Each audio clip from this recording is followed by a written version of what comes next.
ಈ ಬೇಸಿಗೆನಲ್ಲಿ ದೇಹಕ್ಕೆ ತಂಪು ಕೊಡುವಂತಹ, ಮಾಡೋದಕ್ಕೆ ಕೂಡ ಸುಲಭ, ರುಚಿಯಾದಂತಹ ಒಂದು ಮೆಂತ್ಯ ತಂಬುಳಿ ಮಾಡ್ತಾಯಿದ್ದೀನಿ ನಾನು ಇವತ್ತು. ಅದಕ್ಕಾಗಿ 1 ಚಮಚ ತುಪ್ಪ ಹಾಕ್ಕೊಂಡು 1 ಟೀ ಚಮಚ ಮೆಂತೆ ಮತ್ತು ಖಾರಕ್ಕೆ ತಕ್ಕಷ್ಟು ಒಣಮೆಣಸಿನ್ಕಾಯಿ, ಕರಿಬೇವಿನ ಸೊಪ್ಪು ಮತ್ತು ಹಸಿ ತೆಂಗಿನಕಾಯಿ ಇಷ್ಟನ್ನು ಸೇರಿಸ್ಕೊಂಡು ಚೆನ್ನಾಗಿ ಹುರ್ಕೊಳ್ತಾ ಇದ್ದೀನಿ. ಈ ಪದಾರ್ಥಗಳೆಲ್ಲ ತಣ್ಣಗಾದ ನಂತರ ಮಿಕ್ಸಿಗೆ ಹಾಕ್ಕೊಂಡು ನುಣ್ಣಗೆ ರುಬ್ಕೊಳ್ತೀನಿ.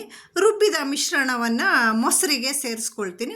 ನಂತರ ಅದಕ್ಕೆ ರುಚಿಗೆ ತಕ್ಕಷ್ಟು ಉಪ್ಪು ಹಾಕ್ಕೊಳ್ತಾ ಇದ್ದೀನಿ. ಒಗ್ಗರಣೆಗೆ 1 ಚಮಚ ತುಪ್ಪ, ಸಾಸಿವೆ, ಜೀರಿಗೆ, ಇಂಗು, ಕರಿಬೇವು ಹಾಕ್ಕೊಂಡ್ಬಿಟ್ಟು ಒಗ್ಗರಣೆ ರೆಡಿ ಆಯಿತು. ಇವಾಗ ಇದನ್ನು ಈ ಮೊಸರಿನ ಈ ಮಿಶ್ರಣಕ್ಕೆ ಹಾಕ್ಕೊಂಡ್ಬಿಟ್ಟು ನಂತರ ಸಣ್ಣಗೆ ಕಟ್ ಮಾಡಿ ಇಟ್ಕೊಂಡಿರುವಂತಹ ಕೊತ್ತಂಬರಿ ಸೊಪ್ಪು ಹಾಕಿದ್ರೆ ತಂಬುಳಿ ರೆಡಿ ಆಗುತ್ತೆ.